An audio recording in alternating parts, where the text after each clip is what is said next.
അതിനു മുമ്പ് കോൺഗ്രസും കമ്മ്യൂണിസ്റ്റിലും ഉള്ളായിരുന്നു. ഇപ്പം ബി ജെ പിയും കൂടെ കാര്യം നിൽക്കുകയല്ലേ, അതുകൊണ്ട് ഇപ്പം വലിയ കടുത്ത ഇത് നിൽക്കുകയാണ്. ബി ജെ പിക്ക് ഒരുപാട് ആൾക്കാർ ഇപ്പം ചേരുന്നുണ്ട്. അവർ മാത്രമല്ല ഉണ്ടായിരുന്നു ദശാംശ പ്രശ്നങ്ങൾ. ഇവിടെ കോൺഗ്രസ്സുകാർ മാറി അവർ മാത്രമല്ല അടികൊണ്ടുള്ളൂ. ബി ജെ പി വരും വരും വരും വരും. മൂന്നുപേര് ഒന്നിനും ഒന്നും ഉച്ചോട്ട് നിൽക്കുന്നു. ഒരാളിന് വേണ്ടി ഒന്നും പറയാൻ ഒക്കില്ല.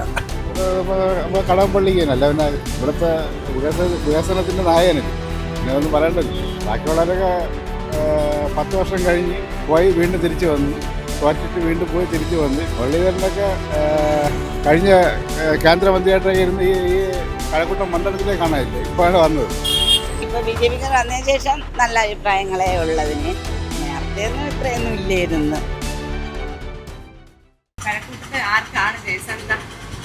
ഇവിടെ കഴക്കൂട്ടം ഒന്നും പറയാൻ പറ്റില്ല. 3 പേരും കട്ടയ്ക്കട്ട രണ്ടുപേരും കട്ടയ്ക്കട്ട, ഒരാൾ പിന്മാറ്റമാറ്റി നിൽക്കുകയാണ്. 3 കാര്യം പറയാൻ അത്ര പറ്റില്ല. എന്താ 2 പേരെന്നിപ്പം 3 പേരും നിൽക്കുകയാണ്. 2 എന്ന് പറഞ്ഞ കാര്യമല്ല. അതുകൊണ്ട് എൻ്റെ ഇപ്പോഴത്തെ കാര്യം ഒന്നും പറയാൻ പറ്റില്ല. അങ്ങനെ ഇരിക്കുകയാണ് കേസ്. ഇനി എന്ത് പറയാൻ,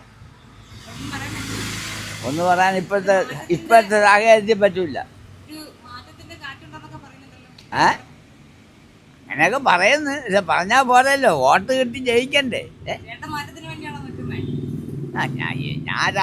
ഞാൻ കച്ചവടക്കാരൻ, എനിക്കങ്ങനെ പ്രത്യേക രാഷ്ട്രീയമൊന്നുമില്ല. നമ്മൾ നല്ല വ്യക്തിയാണ്, അവരൊക്കെ വോട്ട് ചെയ്യും. പിന്നെ നമ്മളെ കാര്യങ്ങളൊക്കെ നോക്കി നമ്മൾ പണ്ട് 10-50 വർഷം കൊണ്ട് ഇവിടെ കടയാണ്. അപ്പം നമുക്ക് നല്ല ഉപയോഗമുള്ള പാർട്ടി ആരാണ് നല്ല കാര്യം ചെയ്യുന്ന ആളിന് വോട്ട് ചെയ്യും. അങ്ങനെയാണ് നമ്മളെ അഭിപ്രായം.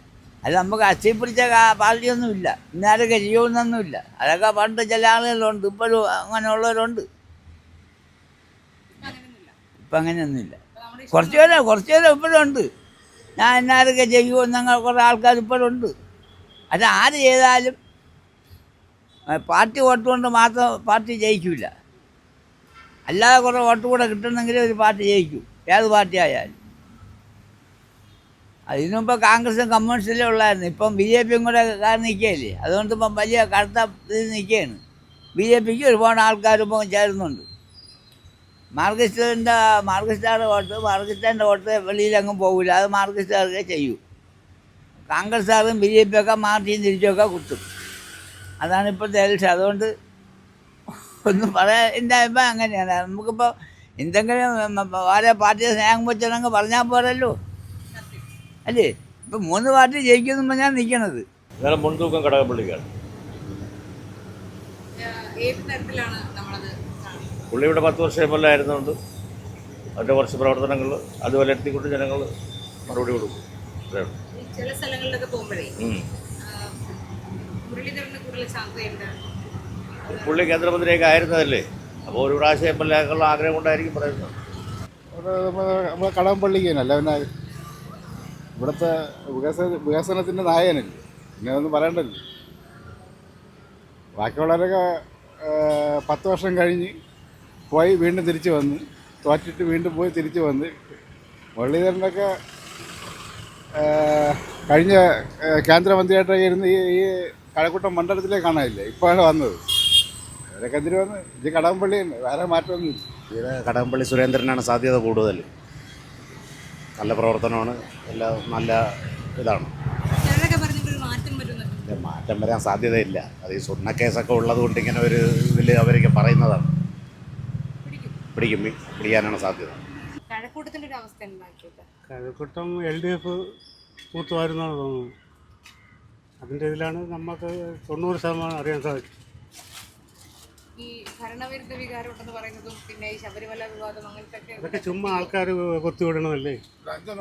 മതിയാ, അത് ആൾക്കാർ വെറുതെ പറയണതാണ്. എൻ്റെ അഭിപ്രായമാണ് ഞാൻ പറഞ്ഞത്. പിന്നെ ബാക്കി ഓരോരുത്തരുടെ അഭിപ്രായം. ഇവിടെ മൊത്തം 3/4% കടകംപള്ളി.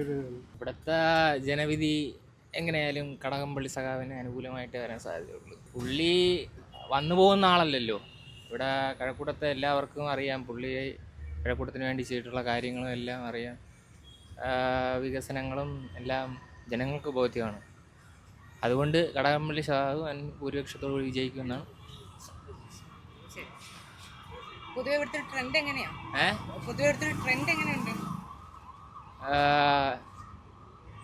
സഖാവിന് അനുകൂലം തന്നെയാണ്.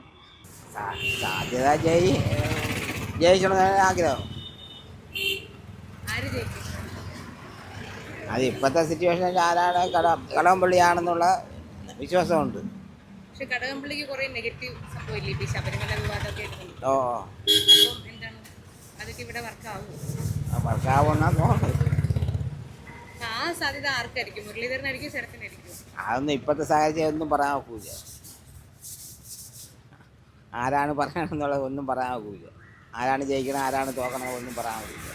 കഴക്കൂട്ടത്ത് ഇരു മുന്നണികളും ഒപ്പത്തിനൊപ്പം പറയാൻ പറ്റില്ല. കാരണം എന്ന് പറഞ്ഞാൽ ശരേന്ദ്രപ്രസാദിൻ്റെ പ്രവർത്തനം വളരെ കുറച്ച് പുറകിലാണ്. പിന്നെ BJP മോശമില്ലാതെ മുന്നിലാണ്, കടകംപള്ളിയും മുന്നിലാണ്. പിന്നെ ഒരു ഭരണവിരുദ്ധ വികാരം ഇപ്പം നിലവിലുണ്ട്, പൊതുവിലുമുണ്ട്. അത് അനുസരിച്ച് അത് വെച്ച് നോക്കുമ്പോൾ കടകംപള്ളി ജയിക്കുവാൻ ചാൻസ് ഒന്ന് കുറവാണ്. പിന്നെ ഈ സ്വർണ്ണ പ്രശ്നങ്ങളും മറ്റ് ഇഷ്യൂസൊക്കെ പുള്ളിക്കാരൻ്റെ പേരിലുണ്ട് പൊതുവിൽ. അങ്ങനെ ജയിക്കാൻ ചാൻസ് കുറവാണ്. അപ്പോൾ ഒന്ന് നോക്കുമ്പോൾ മുരളീധരൻ ആണ് അടുത്ത ആൾ. ഇപ്പോൾ മുരളീധരൻ ജയിക്കാനാണ് ചാൻസ് കൂടുതൽ. പിന്നെ ശരത്ത് അത്രത്തോളം പിക്കപ്പ് ചെയ്ത് വരുന്നില്ല അവരെ കൂടെ. ഇനിമേൽ വരണമെങ്കിലേ ഉള്ളൂ. പക്ഷേ ശരത്തിന് വേരുള്ളതാണ്, സ്ഥലവാസിയാണ്, ഇവിടുത്തെ സ്ഥലവാസിയാണ്, അങ്ങനെ വേരുള്ളതാണ് പുള്ളിക്കാരൻ. മുരളീധരൻ കുറെ കാലമായിട്ട് വർക്ക് ചെയ്യുന്നുണ്ടല്ലോ അല്ലേ? വർക്ക് ചെയ്യുന്നുണ്ട്. അങ്ങനെയൊക്കെ വരുമ്പോൾ എന്തായാലും ഇവിടെ ഇപ്പോൾ ജയിക്കാൻ എന്ന് പറഞ്ഞാൽ ഇവർ രണ്ടുപേരും മാറ്റം ഞങ്ങൾ പൊതുവെ ആഗ്രഹിക്കുന്നുണ്ട്. എങ്കിൽ പോലും അത് ഇപ്പം ചാൻസ് മുരളീധരനാണ് എന്നാണ് നമ്മൾ കാഴ്ചപ്പാട്. അങ്ങനെയാണ് പൊതുവിലുള്ള. അതെ രണ്ടാം തവണ ആയിരുന്നു. പിന്നെ കോൺഗ്രസ് ഒന്നും അങ്ങോട്ട് എത്തുന്നില്ല സ്ഥാനാർത്ഥി. നല്ല BJPക്കാർക്ക്. മുമ്പൊക്കെ ഇവിടെ എങ്ങനെയായിരുന്നു? മുമ്പൊക്കെ പറഞ്ഞു കഴിഞ്ഞാൽ ഇപ്പം BJPക്കാർ വന്നതിന് ശേഷം നല്ല അഭിപ്രായങ്ങളെ ഉള്ളതിന്. നേരത്തെ ഒന്നും ഇത്രയൊന്നും ഇല്ലായിരുന്നു. ആരെ നമുക്ക് എടുത്തു പറയാൻ പറ്റൂല. അപ്പം ബലാബലമായിട്ട് നിൽക്കുകയാണ്.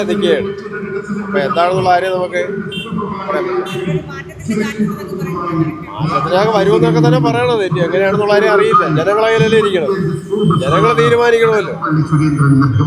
ഇവിടുത്തെ അവസ്ഥ നല്ലൊരു മത്സരം ഉണ്ടാവും ഇവിടെ.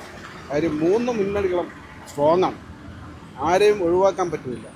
പിന്നെ ഭരണഘടനയുടെ രീതി അനുസരിച്ച്, ഇപ്പോഴത്തെ ഭരണഘടന രീതി അനുസരിച്ച് മറിയാം ഏതാണെന്നുള്ളത് പിന്നീട് നമുക്ക് മനസ്സിലാക്കാൻ കഴിയും. നല്ല കോമ്പറ്റീഷൻ ആയിരിക്കും, ഒരു രക്ഷയില്ല. അങ്ങനത്തെ അവസ്ഥയാണ് ഇപ്പോഴും. അത് പറയാൻ പറ്റില്ല, അത്രയ്ക്ക് ടൈറ്റ് മത്സരമായിരിക്കും. വളരെ ചെറിയ ഭൂരിപക്ഷത്തിലൊക്കെ ആയിരിക്കും കയറി വരും. BJP വരുള്ളൂ. ഇവിടെ അങ്ങനെ കേരളത്തിലെ BJP വന്നൊരു ഇതില്ലല്ലോ. BJP വരും. എന്താ കാര്യം? അവർ നല്ല കാര്യങ്ങൾ ചെയ്തുകൊണ്ടിരിക്കുകയല്ലേ. അവർ മാത്രമല്ല ഉണ്ടായിരുന്നു ഇവിടെ ശബരിമല പ്രശ്നം വന്നപ്പോൾ. ഇവിടെ കോൺഗ്രസ്സുകാർ മാറിയിരുന്നു, അവർ മാത്രമല്ല അടി കൊണ്ടുള്ളൂ. BJP വരും. കടകംപള്ളി ഇത്തവണ അതിനെക്കുറിച്ച് എനിക്കറിയില്ല. അവർക്ക് വോട്ട് കിട്ടും, BJP വരുമെന്നാണ് പ്രതീക്ഷ. കടകംപള്ളി ഉണ്ട്, പക്ഷെ കടകംപള്ളിക്ക് ശബരിമല വിഷയത്തിലൊക്കെ കുറച്ച് തട്ടുകേട് പ്രശ്നമുണ്ട്. അപ്പം ആ വോട്ട് മുരളീധരന് പോകുമോ അതോ ശരത്തിന് കിട്ടുമോ? അത് കിട്ടാൻ മിക്കവാറും മുരളിക്ക് കിട്ടാനാണ് സാധ്യത ഉള്ളത്. ഒരു ചേഞ്ച് വേണ്ടേ, എല്ലാവരും നമ്മൾ കണ്ടതല്ലേ. കൂട്ടത്തൊരു മാറ്റം വരുമോ? വരുമെന്ന് പ്രതീക്ഷിക്കുന്നു. ഞാനൊരു കോൺഗ്രസ്സുകാരനാണ്. ശരത്ത് ജയിക്കുമെന്നാണ് ഞങ്ങളുടെ പ്രതീക്ഷ. ശരത്ത് ജയിക്കും. കാരണം 10 വർഷത്തെ ഭരണം വളരെ മോശമാണെന്ന് നിങ്ങൾക്ക് അറിയാം. പിന്നെ കേന്ദ്രമന്ത്രിയായിരുന്ന മുരളീധരൻ എന്താണ് കേരളത്തിന് വേണ്ടി ചെയ്തതെന്ന് നിങ്ങൾക്കറിയാം. എനിക്ക് ഇത്രയൊക്കെ പറയാനുള്ളൂ.